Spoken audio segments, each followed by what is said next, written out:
Hello everyone. Today a plethora of updates were released on old school RuneScape, mainly related to skilling. Mining in particular received many changes to many different methods, which allow for more diverse training, and made certain methods like Amethyst and Motherlode more AFK. However, in this video I was particularly interested in the Zalcano changes.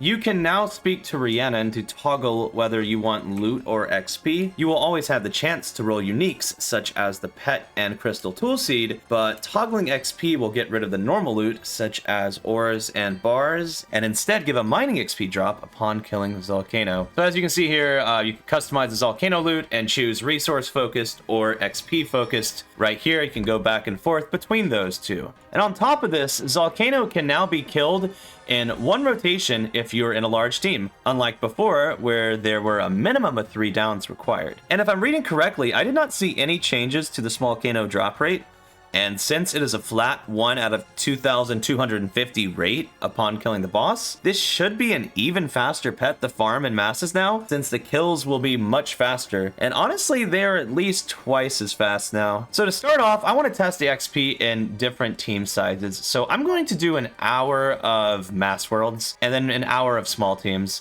Ideally around 3 to 5 people, but you know, sometimes it can be hard to find those exact numbers. So we'll hop over to the Zalcano world and get started on that. And for reference, I'll be using a crystal pickaxe with a Varric plate body and some graceful pieces, and I am currently level 87 mining. All right, so in a mass, and anytime there's just a lot of people, like anytime there's like 10 plus people, it seems like you can only mine like twice. That's it. It doesn't matter how many you get, you just gotta mine twice and go, or Zalcano's gonna go down. Or if you just get like 3, basically, like that. I mined 3 at one time, which was a little lucky. That's a combination of the Varric plate body and the glowing crystal can also give you extra. See, if you're one of these guys that's way back there, you're just not gonna hit the shield in time, and it's gonna go down, and you're not gonna get kill credit.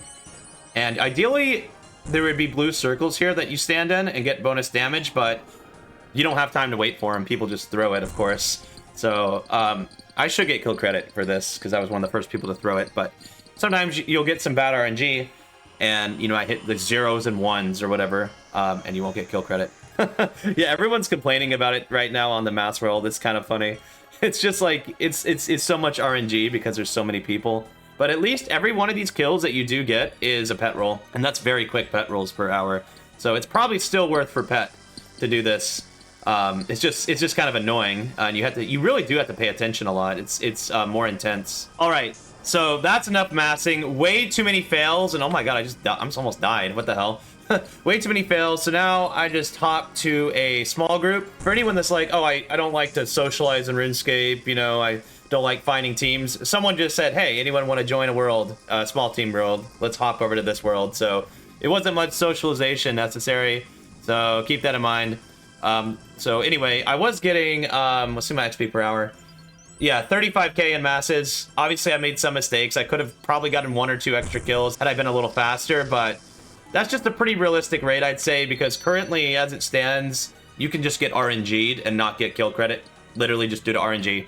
Nothing you can do about it, even if you're tick perfect on everything. Looks like we got about like 6 people or 7. It's still not really like a small team, but it's a smaller team. Let's put it that way. All right, guys, this is the end of the hour, almost exactly. We did 4 to 7, man, I would say, pretty much. Let's pause the XP tracker real quick. 84k per hour. Look at that. 84k per hour. And the number of kills I did in the small teams, I started doing small teams as soon as I hopped worlds, so we can go by the high scores here. 154 to 179. So that's 25 kills per hour, 84k XP per hour. That is really good, considering you're still rolling the chance for the pet, which is 1 out of 2250, and on top of that, the crystal tool seed, which I know is really rare, but still a decent chance to get it. And it's just fun. I mean, everyone here is pretty chill too. The chat here is a little bit different than star mining chat. If you know what I mean. Haven't seen anything like that. I would highly recommend this, and if you really want the pet as fast as possible and don't mind a little less XP, you can do mass worlds, but don't do them at peak hours. Like, never do more than like 12 people, or it's just going to be RNG, whether you even get a kill completion or not, basically, at this point, unless they change something with the scaling. But yeah, I would abuse this while you can. Like, that is really good XP for a fun method that doesn't involve tick manipulation. So yeah, hope you guys enjoyed the video, and hope you guys enjoy the new updates. They're pretty cool. I'm still checking out some of the other ones. All right, bye.